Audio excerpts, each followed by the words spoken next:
Today we're going to see about the topic called Laminaria tent. I'm Dr. Professor Lata, professor for the Department of Obstetrics and Gynecology Nursing and also vice principal from Madras Medical Mission College of Nursing. So to have an outline on the presentation, so today we are going to see at the end of the session about the laminaria and its products, its uses in obstetrics, the various kinds of preparations of laminaria available, the procedure for insertion, follow-up, advantages and researches on the laminaria tent. To know about laminaria is a type of a seaweed kelp. It is used as also food in many Asian countries. So this seaweed kelp contains a lot of iodine, which is an important element that makes up the thyroid hormones in the body. It is also a rich source of iron and potassium. It also may have some antioxidant and antibacterial properties. So the picture is the exact seaweed kelp of laminaria available. Now, to know more about laminaria, not only it is used in the field of obstetrics, this laminaria is also taken by people as an oral supplement. So despite there are serious safety concerns which is under research on laminaria, many people use laminaria as medicines. Now, if you see the laminaria uses as supplements, oral supplements, it is proved to be effective in promoting scalp and hair health.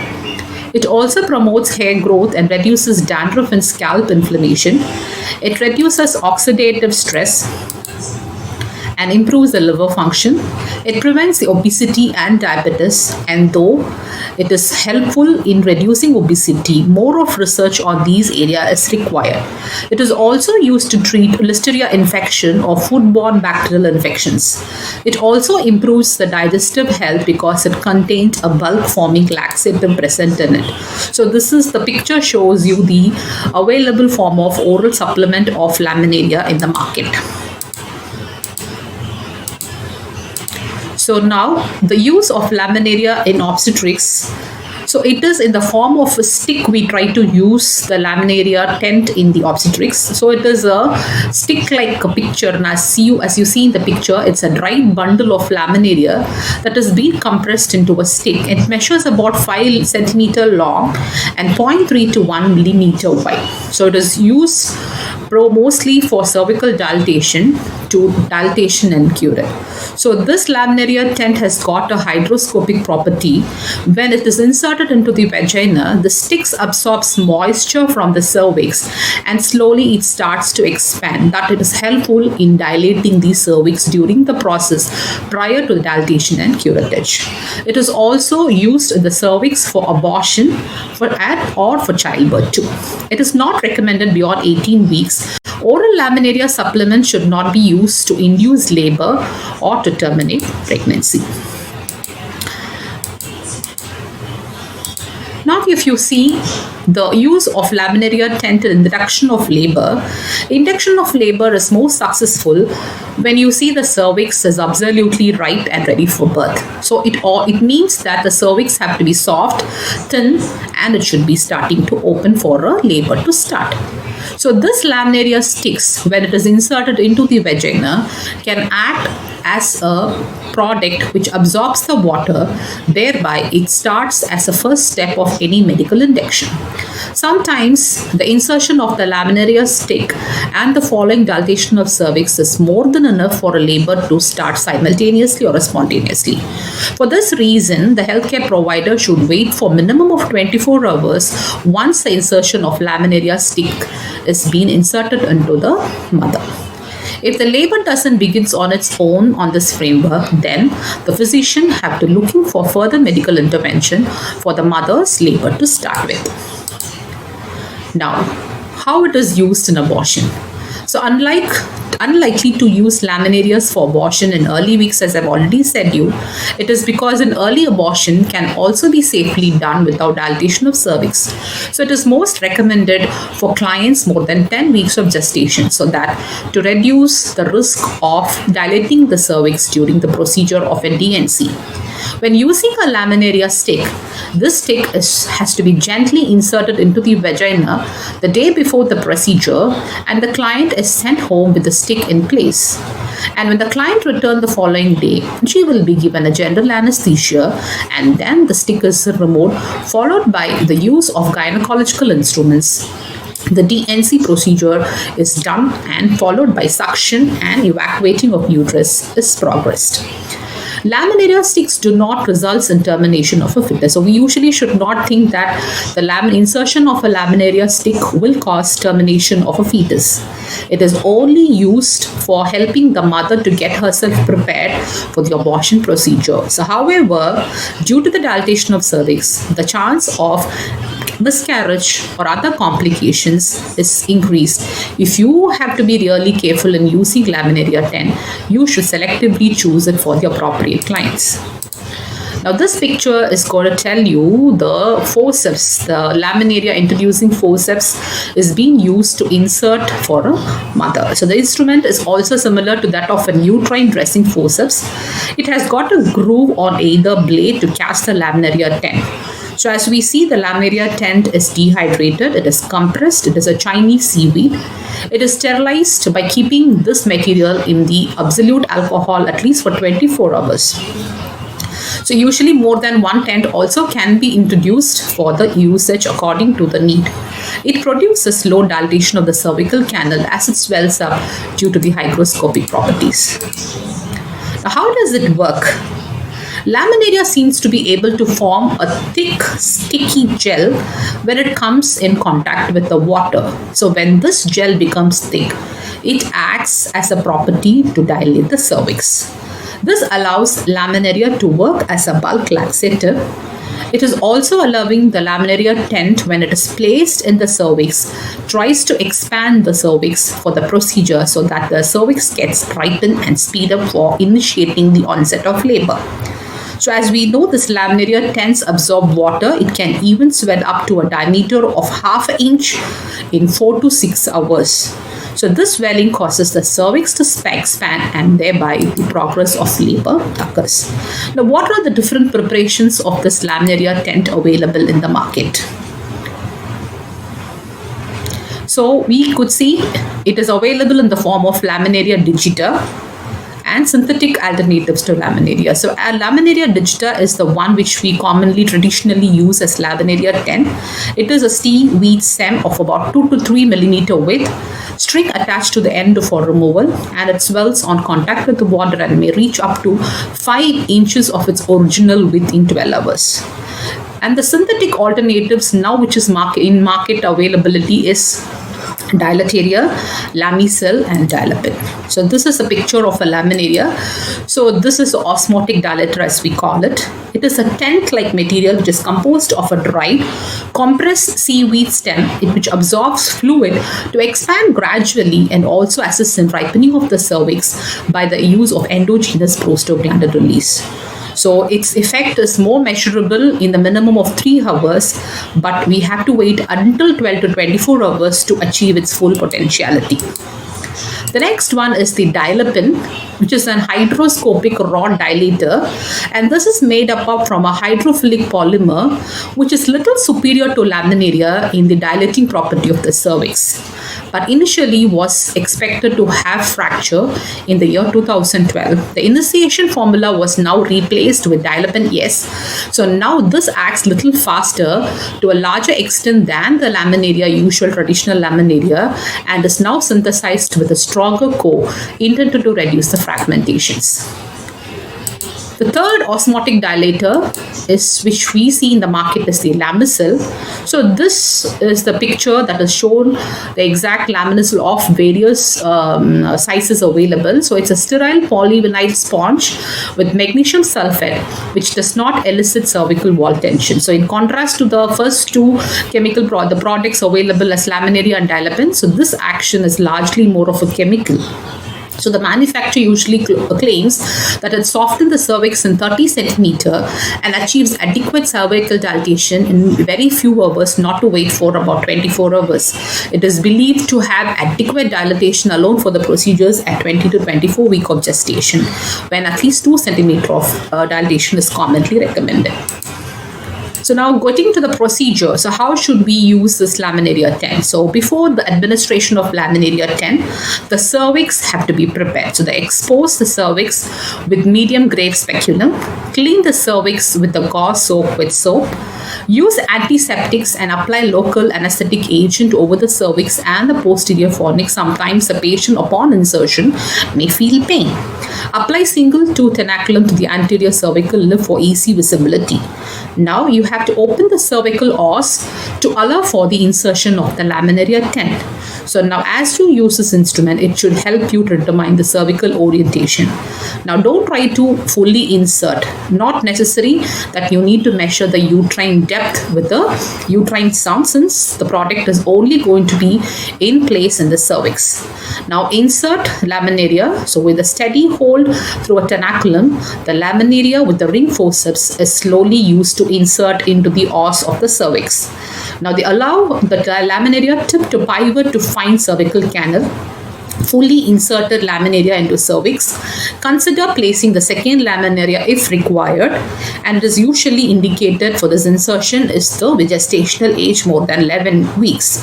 And as you finish the procedure, you can remove the tenaculum, as you have to leave in place for 24 hours for the product to effectively work. So after the 24 hours, when the client returns for the follow-up, you have to use or remove the laminaria, so which is available with a thin stretched line of string attached to it, and with the help of a tenaculum, you have to remove the laminaria and further up the procedure, which is going to be the next for the as per the client's or the physician's decision. So the actual procedure of insertion and removal takes only 5 to 10 minutes, but the property of usage, you have to wait for 24 or 4 hours for its action to be seen on the client. So this is how you have to insert a laminaria 10. So this is a picture that shows you the insertion of the laminaria and its correct placement inside the cervix. So as you could see, the laminaria is inserted inside the cervix with the help of a tenaculum, and then it is in place where it has got a string attached, and upon removal we will use the string remove through a speculum and an instrument used for it to remove. Now, what is the follow-up? So leave the laminaria, as we've discussed, overnight for its action to take place, and once the client comes after 24 hours, once the cervix is dilated, the laminaria tent is removed and followed by the procedure of dilatation and curettage. The advantages of using a laminaria tent is that it is very safe and effective. It has got less cervical trauma and pain than compared by dilating the cervix with the other types of dilators like HECAs, etc. Now, what are the special precautions and warning? So when it is used during pregnancy for induction of labor or anything, so we have to wait until the ripening of cervix takes place. So in order to take, so it can have serious side effects for both mother and child. When it is placed more than 24 hours, it can cause infection. Sometimes when not properly inserted, it may lead to rupture of cervix, and sometimes with bleeding, the baby in utero may also die. So use of laminaria for an induction of labor have to be undertaken with care. But the use of laminaria by mouth as a supplement during pregnancy is absolutely not safe because it can affect the hormones, and usage of oral preparations of laminaria have to be avoided. For mothers in breastfeeding, laminaria taken by mouth as a supplement during breastfeeding is also considered to be likely unsafe because it contains some poisonous chemicals. So the usage of the laminaria during breastfeeding is strictly avoided. So kidney problems, as we have already discussed, since laminaria contains a high level of potassium and iodine, clients with kidney problems have to take utmost care when these laminaria supplements are to be given for them. As we know, it has got large amount of iodine, so which may also cause thyroid problems in the client who has got thyroid problems prior, have to discuss with the physician, and with proper advice, the laminaria capsules have to be taken. Now, what are the do's and don'ts when the clients are advised for a laminaria tent? So, when the laminaria is in place, ask the clients to avoid sexual intercourse, douching of the vagina, or soaking herself in a tub or a swimming pool while the laminaria is in place. So during showers, ask the clients to limit the exposure of her vagina to water, because this can alter the functional property of the laminaria tent. Now, people might think, is there any risk of using laminaria tent for induction of labor? The use of laminaria sticks for induction of labor and abortion is not considered a high risk.